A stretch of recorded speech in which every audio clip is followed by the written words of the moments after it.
World champions were crowned with a ton of speculation surrounding IROB's future and a possible Hall of Fame enshrinement, while others hypothesize a new sponsor for this upcoming season, causing Cale to ask for some Prodigy love. Wow, how about that Hailey post, and even more this week in disc golf. What's going on, all you disc-generates? It's Swiss Cheese, the one with all the holes in his game, and I'm with the Disc Golf World, the YouTube channel that delivers all the disc golf news in a fraction of the time. You're watching This Week in Disc Golf, where I cover all things disc golf from the past week. Want to take a quick moment to thank the fans at Worlds that came out in droves to say hello and support. We're just an uncle and his nephew on the road in a minivan on tour, trying to highlight all aspects of the sport with our content that is funded by you, the fans. A like, comment, or hitting that subscribe button that many ignore all helps us continue what we love to do. And of course, we can never forget those who contribute to our Patreon.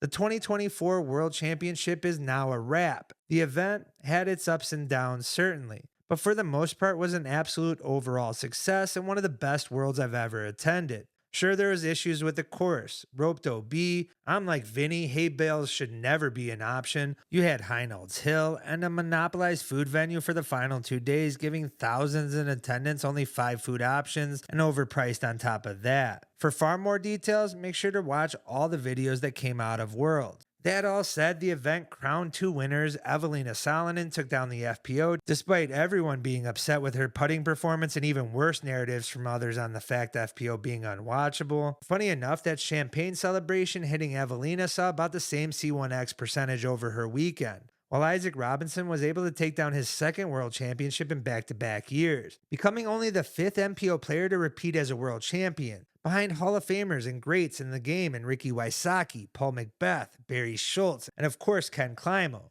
A truly incredible feat made more impressive by the fact this era is considered to have the best competition the sport has ever seen. Also, this is now his 3rd major that adds his name to other greats like Will Schustrick, Dave Philbert, Nate Doss, and Avery Jenkins to the other greats just listed, has many anticipating a Hall of Fame induction in his future. Absolutely foolish to consider at this point, with PDGA's Hall of Fame rules making it a moot point for only 21 more years, even if he retired tomorrow, as everyone must wait to the age of 45 to be considered. Yes, that's stupid, but that's our game. Instead, this win has many looking to this offseason and discussing where Isaac along with his brother may possibly land, as both could elect to sign with another manufacturer or choose to stay with Prodigy, which seems about as likely as seeing comments again during the FPO coverage, as no one is expecting both or either to stay with Prodigy. In fact, I would be shocked if either stayed, which was just enough for Cale Leviska to post that Prodigy should be more celebrated in this moment as an underdog manufacturer producing high-caliber winners for over a decade, in part due to the full disc lineup.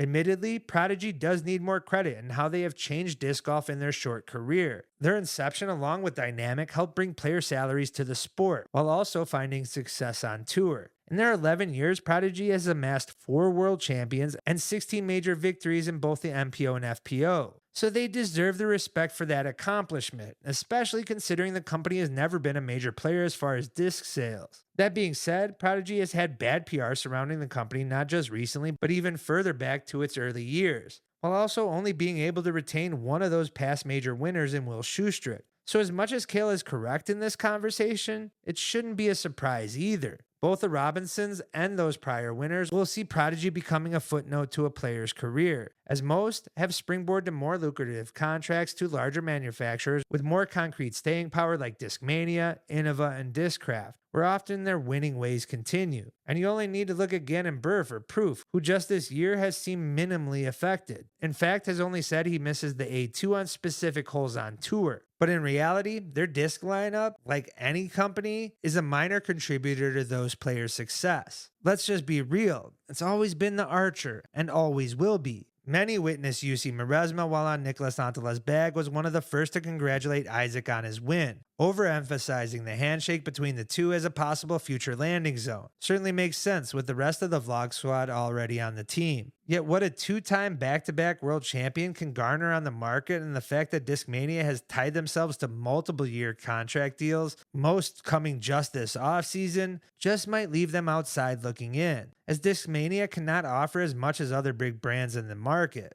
They just signed Gannon to a 3-year and Nicholas to a 4-year deal, and that's on top of Kyle Klein, who will enter his 3rd year of a 4-year deal next year. Seems very unlikely, almost impossible, despite this narrative and a handshake as proof. Did UC say something? Dark Horse, like, hey, see you in 2025. I guess we'll have to see. Oh, I have to wait and see. Okay, fair enough.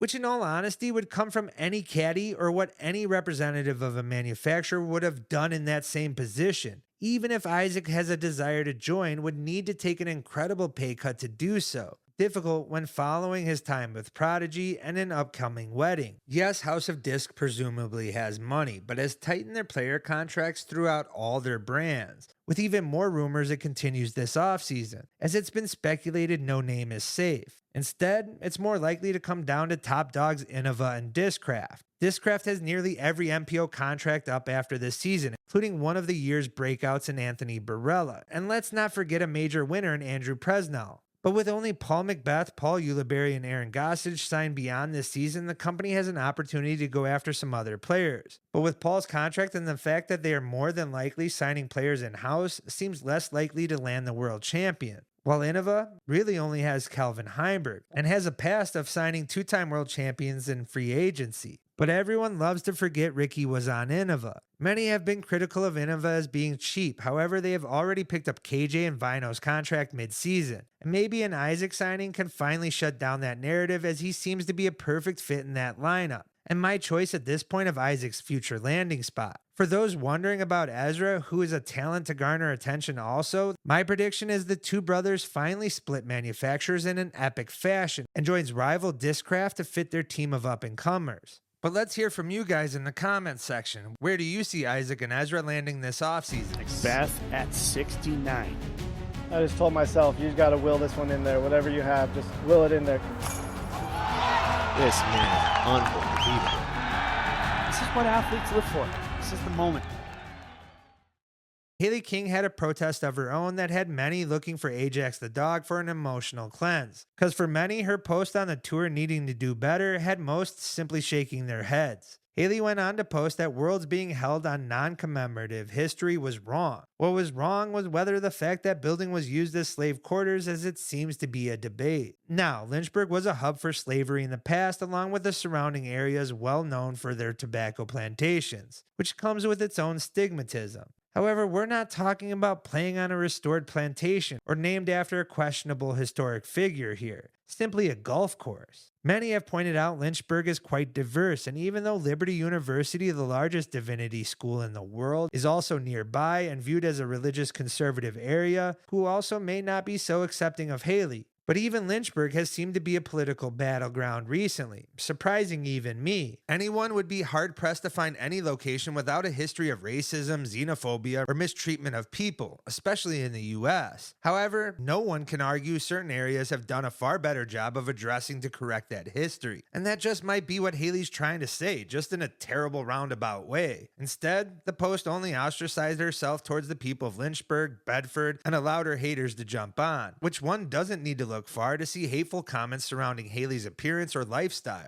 which often goes unchecked in the comment section. But we can't ignore there are still numerous areas in America that are less welcoming towards Hailey and other players on tour, and it should not be Hailey's responsibility to not attend if she doesn't feel safe, because if that is truly happening, dgpt and disc golfers should stand together by not using their money in those locations. But ignoring the fact that some areas may not be safe for players is as silly as Hailey's statement, and the DGBT needs to take player safety for all their players seriously. And despite many criticizing Hailey as overreacting, we cannot forget the sport has seen a player threatened just this year. Now, what I hope many disc golfers can get behind is the need to get more disc golf, courses, and especially tournaments near metropolitan hubs, which would help promote the sport, attendance, while possibly helping the game's diversity, which the sport is in desperate need of. Ignoring that fact to simply punch down Hailey's post as a woke white girl only proves her point, because it's still a problem in our sport as racial minorities, women, and LGBTQ participation has seen little growth, even with PDGA's Diversity and Outreach Task Force, which was created to combat this.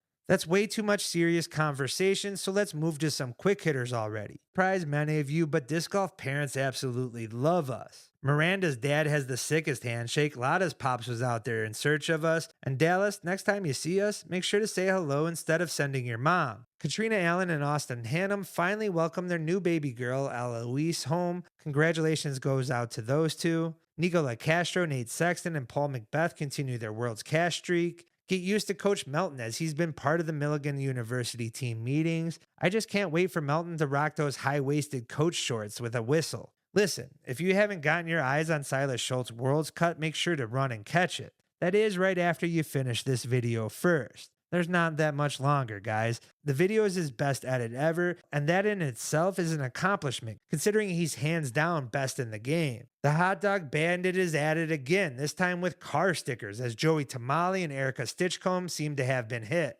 Lucky Lorenzen shows again the scheduling conflicts between the US and European Tour, as it seems to continue into next year, where FPO players will need to decide between USWDGC or the European Championship. Bradley Williams lives by the mantra toes before hose as he was spotted at the nail salon. Eliezra Midling celebrates her birthday. Kyle Klein surprises Cynthia Ricciardi with a capybara meeting. No, not a mint disc, but an oversized rodent. Evidently a dream for Cynthia to see. But once the visit was capped off with capybara spittle, she just might have regretted the meeting. While James Proctor catches a Hamilton play, inevitably inserting mindworms for the remainder of the tour. And guys, that wraps up this week in disc golf. If you've enjoyed and not subscribed, make sure to do so. And if you haven't already, hit that like button, comment, and share.